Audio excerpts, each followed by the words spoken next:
one of the precursors of the flood, it's very interesting, you read the flood story. One of the precursors of the flood, because again, why did God make it happen? Why was God so disappointed?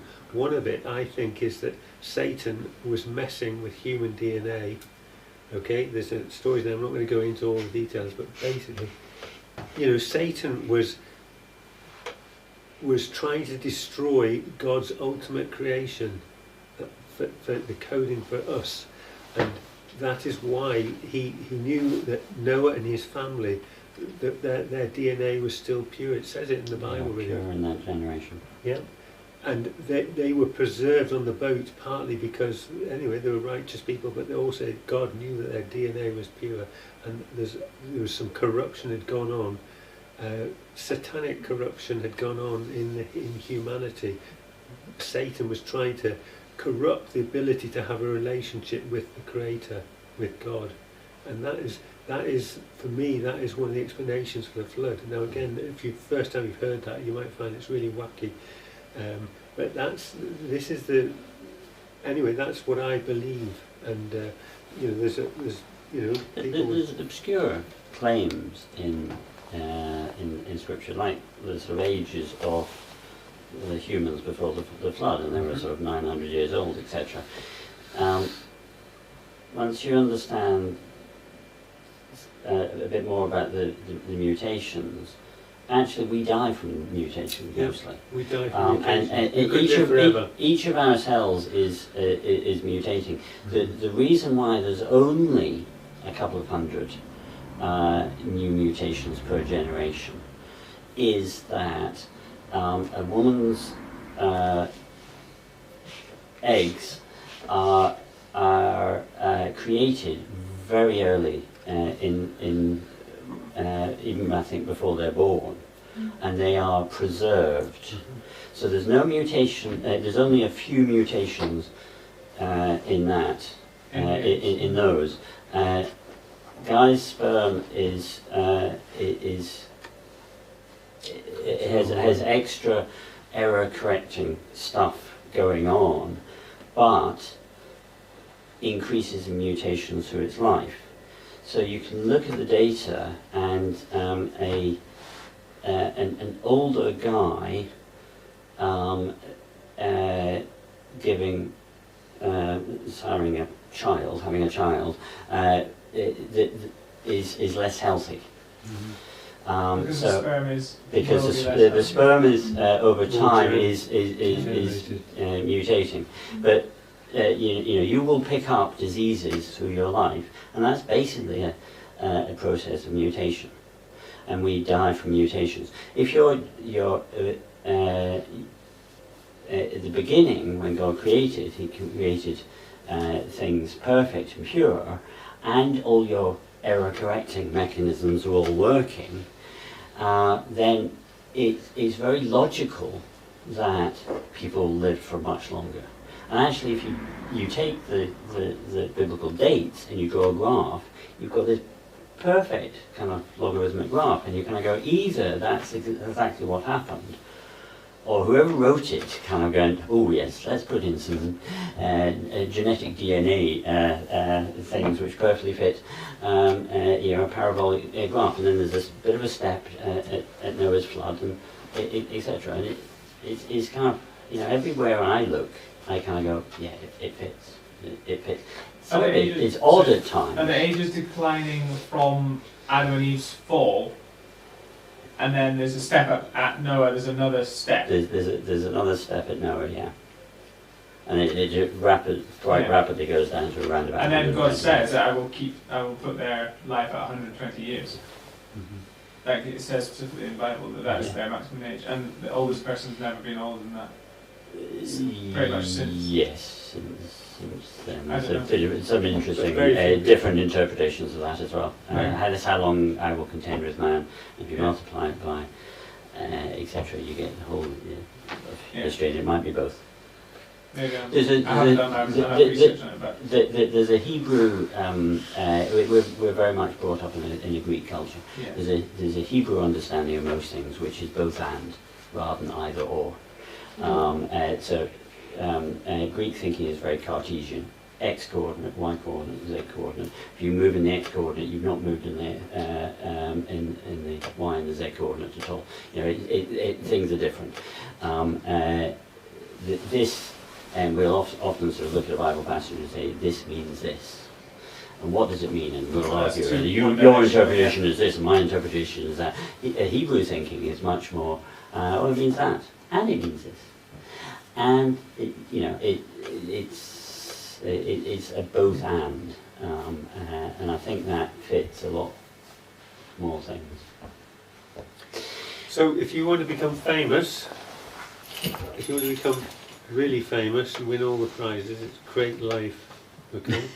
For that has been the holy grail, just to use a good term, of science, okay? Anybody who's able to do that. So we started up, all the technology we have now, and they're getting nowhere. They're discovering that it's harder and harder. As James was saying, the target is moving away. They're becoming more and more difficult. And yet they're still clinging to the idea that life spontaneously grew out of some muddy puddle, and yet in the lab where they've got, we've got millions of pounds worth of equipment. The brightest people in the world. Brightest people in the world applying their minds to it. They're getting nowhere, and they know that it's beyond. Life is not going to be created. They're not going to create a human cell because it is just so complex that can replicate and do these things that we to do. Anyway, these are the things. So, how do we?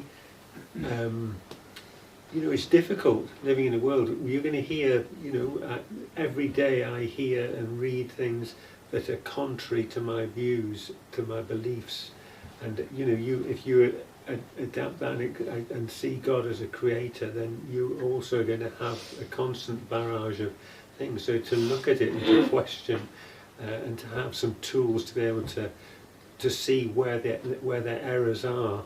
And I say week 1 James, they're not maliciously trying to, but there is something spiritual going on, that God, this world, it's described in the Bible as it's a fallen world. It's the world of Satan. God's being sidelined most of the time in most walks of life. Okay, we're the ones who don't. We're not sidelining God. We're trying to bring the Hope Church. We're trying to bring glory to God. We're trying to make God famous. Okay, exactly. And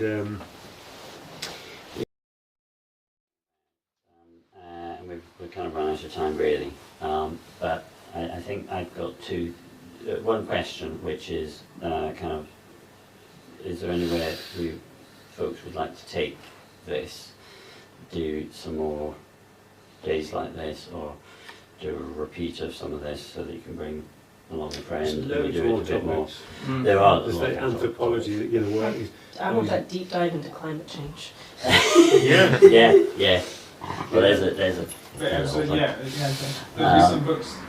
There's materials here. What we were saying we really want to do is kind of this is stuff which we get a bit excited about and we've looked in at and whatever, but it's having the tools to kind of going, okay, I have this question, where do I go? My simple answer is go to creation.com and put it into a search. But for instance, my thought was, okay, that wee video of DNA replication. I think to me that's really powerful, because I kind of go, how can anyone think that you can create that by random chance? And you need that. Unless you can replicate a cell, you haven't got life. You can't have evolution until you're reproducing and making copies of copies. The thing is that one of the things about a cell which we haven't stressed is that all that information to run that cell. Okay, we've got all the DNA doing stuff, the mitochondria producing energy, things moving along lines on it. What is controlling it? There's a whole lot It's a of brain information. There is a Not that cell also contains information. Something is programming it. There's like a little computer in there running. Again, they can't see. They don't know what it is, but something is running that, telling the guy to walk along the thing, dragging a piece of energy because the ATP over there. There's communication. Somehow there's information passing. There's information passing in that cell. It's phenomenal what's going on inside a cell. It's not just the physical amazing machines that he talked about. So there's a protein on there, but it's a machine. It's a machine that splits apart. It's a wonderful machine that's complex. Like we have machines to do things, but and then they've all got to be told when to do their thing. It's no good. There's a It just programmer becomes chaos. who's programming. There's a program. It's working like beautifully most of the time because we're all healthy and we're here and we're listening, we're thinking, and anyway, it's awesome. Yeah. So you were saying about Yeah. So I mean, what finding these answers for ourselves. what And book would you questioning- recommend? Well, the Creation Answers book is a good basic understanding. Creation.com. That's where I started on this journey, really, with the basic book that gives you some. And then you can You follow don't need- your thing. If it's climate change, That's follow right. that. Go for it. He For loves me, his it's fossils. fossils. I went for that. Yeah. Yeah. Yeah. Is Genesis History I love the film? geology. Is Genesis History Yeah. film? What is fantastic. book or resource would you recommend? Phew. Anyway, I don't know really. There's quite a lot of geology books. There's none of them that's been the one itself. I think. And the biblical, Is the Genesis biblical history stuff. film? That one Yeah. I like as a video. Yeah, exactly. Evolution's Achilles heel. Mhm. And because there's partially answering questions for ourselves, but also I think that as 1 Peter 3:15 puts it, be ready to give an answer for the hope that's within you. Yeah. Do so with gentleness and respect. And before that, there's a whole thing about living an authentic Christian life. But I think we should have things, a copy of The Case for Christ or whatever, sitting on our shelves to give to someone. Or just saying, there's real power. I've made the mistake before of doing like I'm doing now, is sort of, well, the answer is here, and I will just give you the answer because I've looked at it, and etc. Actually, what's much more powerful is to lead someone. You just need to be one step ahead. There's a classic sort of reason why people don't share their faith is they say, oh well, I don't know that much. I'm not Someone might professor, ask me a question. Yeah. What's really more powerful is saying, I don't know, how about meeting for a coffee next Wednesday and we'll have a look at that. And I'll go and if you've got Do a some bit of resources research, to go to and said, hey, I hear this is a good video. I've got a copy of it. Why don't we both have a look at it and we'll come back next Wednesday and have a coffee here and we'll talk about it. And just doing that, you just need to be one step ahead of someone to lead them, and you can be that one step ahead between now and the next time you meet them. It's not different.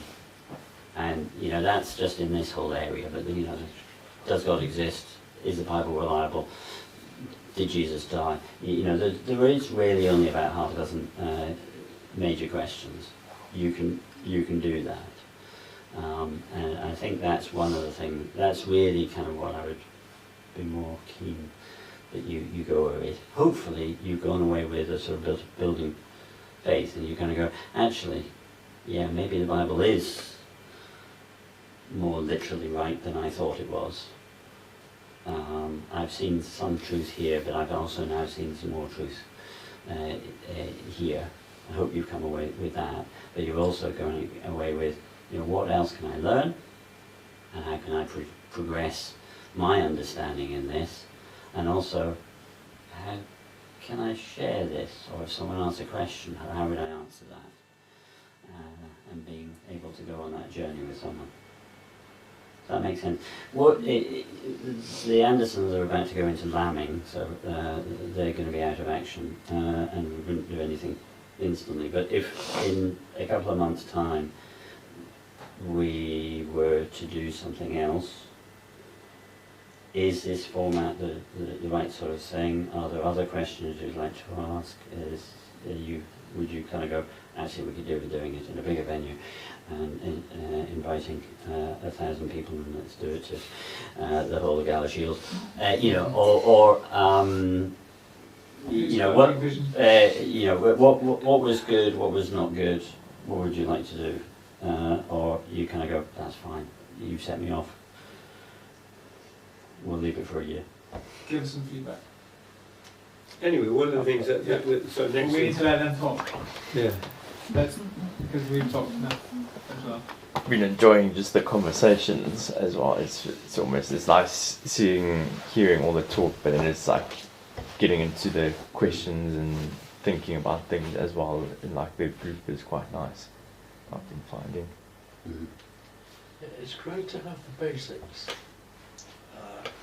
I'm not very scientific and not terribly clever. Yeah, had trouble following some of that. Yeah. Particularly, first one was it? Yeah. Yes, we need that detail, but perhaps we need to be looking at even more simplified ideas like me. It's alright, you know, Obviously, we're talking about biology and briefly about genetics, but they're very complex topics. It's very hard to get even a basic understanding within 20 minutes. To then go on and discuss the actual points you wanted to discuss. And you've got people at all different stages, Yeah. and that's the thing, you know. Yep. And I'm a believer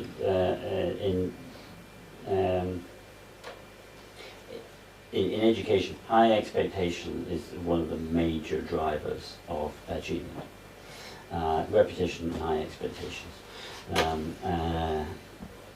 It's about a year trying to become a teacher, and that's what I learned from that. You get it in one sentence. But if you know, in a sense, the overview and the pictures out there, I didn't understand that, but I know someone else does, and the pictures are. There's something quite useful to that. But I wasn't yeah, saying it no, was absolutely. useless. Sorry? I wasn't implying it was useless. No, but yeah. So that in a sense that's just sort of some of my background kind of thinking. So yeah, but it's a challenge. Yeah, getting it Yeah, enough information so you understand it. But I come from the very simplistic sort of, you know, how to tell the sex of a chromosome. You take down its genes. yes. Anyway, one of the things I was going to propose to Mike was that one of the week during the summer, I presume we're going to have the church in the field again, and to have like a Hope Fest and have a weekend Festival. festival. Brilliant. So Friday, Saturday, Sunday, finish with church on the Sunday, start on the Friday night and just have camping and to run a creation tent, you know, where we give seminars, we give talks on creation, when we gather people. Anyway, I think we get a good attendance. And the other people, hopefully we encourage other people, the worship group will be doing worship sessions, things like that, just to whatever people could bring, so you can really think about what to bring. Well, But anyway, or Mike has, useful. this is totally off the wall, but that would be a good place to. What would be useful? Simpler, Simpler. more discussion. What? I like more discussion. I- I'm Oh, not sorry. good at as it. it was. It was just the right level for me, and I enjoyed just learning. Loved just soaking all up and learning. Thank you, that's good, because that's the aim, you know, just to encourage people that there is hope. Because you get bombarded the whole time. For me, that was There is the answers, thing. you know, like there's loads of Yeah. answers. It's just Creation confidence, that you've got some Yeah. confidence that creation creation is a reality. is viable, or whatever. you know, much more viable than The other theory things of are not, evolution. you know, there are real massive questions. Yeah.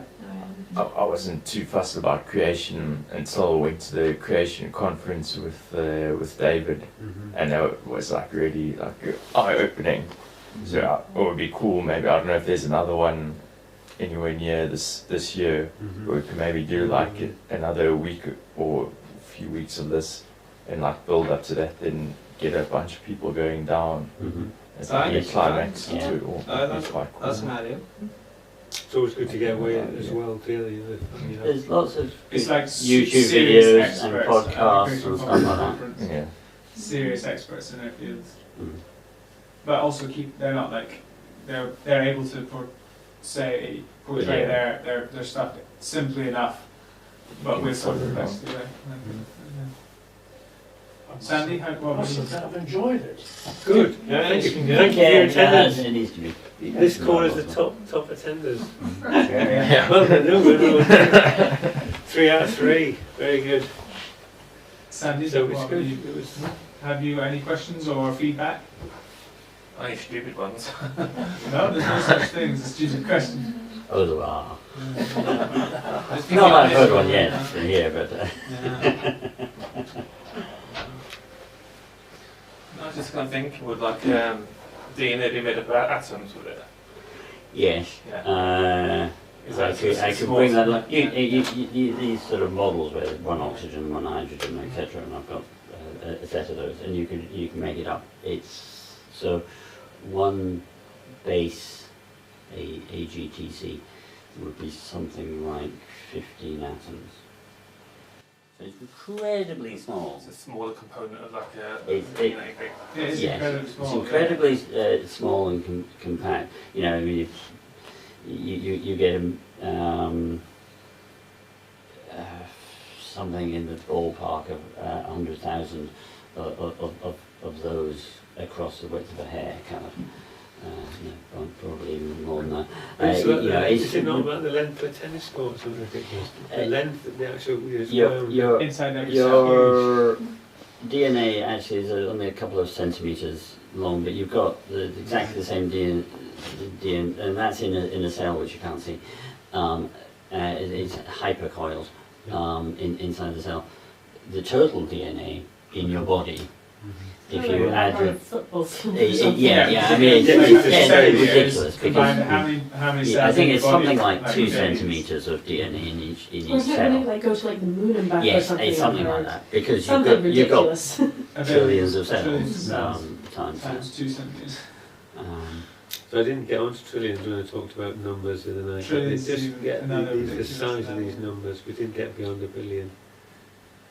To be fair, I always find even once you're getting into like the tens of millions or hundreds of millions, you stop really Yes, comprehending those numbers after that point. You just know it's really big. Yes, But the only these difference days between a we- billion and a trillion is the letter at the front. A Yeah. billion used to be massive. Yeah, the number of zeros on the end. Yeah, yeah.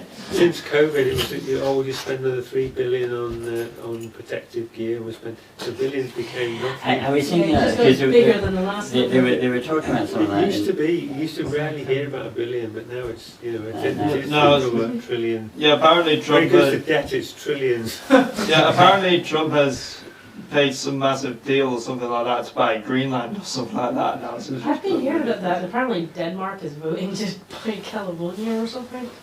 yeah, Or well, Los Angeles or Greenland something has ridiculous. been controlled and influenced by Denmark for They- goodness knows I how mean, long. they're talking in terms of trillions there, and they're adding X trillion to their debt. And I was thinking about it. It was something I was listening to on the way over, and I'm thinking actually what you need to do is say, this is how much per person, because you're right. You know, well, they're talking 1 minute about they're wasting 5 billion. And you go, oh, that's bad. And they're wasting 3 trillion here, and they go, oh, that's bad. And you've not Yeah. noticed the But if difference. it's And like this is 50,000 per person. this or is 1,000 times bigger than that. Or You know? if it's 1,000 per person or 100,000 per person. I mean, I've always done this sort of, Yeah, it's like you know, if you take nominally, 10,000 pounds is what you earn in a year. Hopefully more than that nowadays, but through my life, and $1 million is what you earn in a lifetime. So the government's going to spend X million on this project. You kind of go that many people's lifetimes work on that project. Yeah. That gives me a better idea. And $1 billion is 1,000 people's lifetimes work. And then you're talking about, and it just, I need it to have it in that sort of terms, otherwise it doesn't mean anything. And that's the danger. And some of this stuff, it's like a sort of, well, there's this mutation, does this thing beneficial. There are a lot of things, particularly in engineering, where the idea is right, but the scale is wrong. Mhm. I mean, there was a thing in the Selkirk Advertiser, when it was still around, where someone was writing in and saying, isn't it a stupid waste that we, all these shops give you a receipt? If we recycle the receipts, and you kind of go, you have no idea, you know, we're going to recycle something this size. And you watch a program where they're sort of digging out iron ore, and they're massive machines, and they're pulling out 20 tons per scoop and putting it in a truck which will take 80 tons. And they're doing that every 20 seconds. And we're recycling a can. You know, the idea of solar panels is brilliant. Well, that's the net zero. And we've got requirement. we've spent billions on solar panels everywhere, and it's doing 2% of our energy or something like that, and it's only, you know, the wrong times of day, and we don't need it. You know, the idea isn't wrong, the scale is wrong. And I think with some of these things, you kind of got to look at the scale of it as well. And say, you know, does the scale work? You know, and that's why I like that sort of the mutations in the mitochondrial DNA. You know, what scale are we talking about? It's just not even, you know, millions of years. You can say millions and billions of years, and you just wave a hand at it, and you can go, Yeah, most of it's just going to go completely over people's heads. yeah, no one's going to go, oh, I think you're out by 1.5 million there, aren't you? You know, So I no, can't you remember just like go, exactly what the number is, but yeah, I think it's once you start. Even 1 million is too big a number for most people to really comprehend. yeah, I mean, I think that's where you're sort of, so someone put it nicely, if you said to someone, I'll do whatever job for you, and I'll do it in a 1,000 seconds. That means in the next 3 days. I can't remember quite the figures. If you say that I'll do it in 1 million seconds, I'll do it in 3 days. If you say I'll do it in 1 billion seconds, 32 years. it's 32 years. A trillion seconds, that will be 32,000 years. You kind of go, okay, now I'm starting to get, Yeah. And I think in humans, we don't see those things easily, and therefore these kind of, I mean, I love this sort of, the Earth is 3.67 billion years old. I wonder if and that's some of the reason why people are so ready to accept the theory of evolution and how long the Earth has been there, because they know it has been there for a really long time. Even if you go by the creationist standpoint, like, that's still a really long time, and Yeah, numbers 1,000 years is a long time. even still can't fully comprehend in your mind. So when you're talking about even bigger numbers, you're just like, okay, it's bigger. So Yes. Yes, if you go beyond tens of years Mhm. to 100 years, or I can just about imagine that, thousands of years. Yeah, beyond that, no idea what's going on. Yeah, like, well, you can imagine 100 years maybe, like 1925. But can you imagine I can imagine 100 1825? years quite Yeah, easily. you're essentially just going from one concept you don't understand to another concept Yes, you don't yes. understand. This is the Creation Answers book. I mean, Anyone's not looked at it. I've got a copy at home. Um, Do you use us Anyone wants to borrow one? as a resource? Yeah, I mean, exactly. If you've got a question, or you're talking to Exactly, someone I'm who's sure. got a question, Send us a message. you know, Ask ChatGPT. yeah, But whether just Yeah, say I'm not from a young using- earth creationist perspective, and then you'll Well, get then get all the yeah. stuff. It will We troll may not have convinced them. the whole of its Genesis history. yeah. Yeah, or you can, like I say, Ask for you the source. use it. Yeah, that's what it gives you. Sort of, you can compare and contrast what a standard evolutionary view is, and then you can kind of unpick it.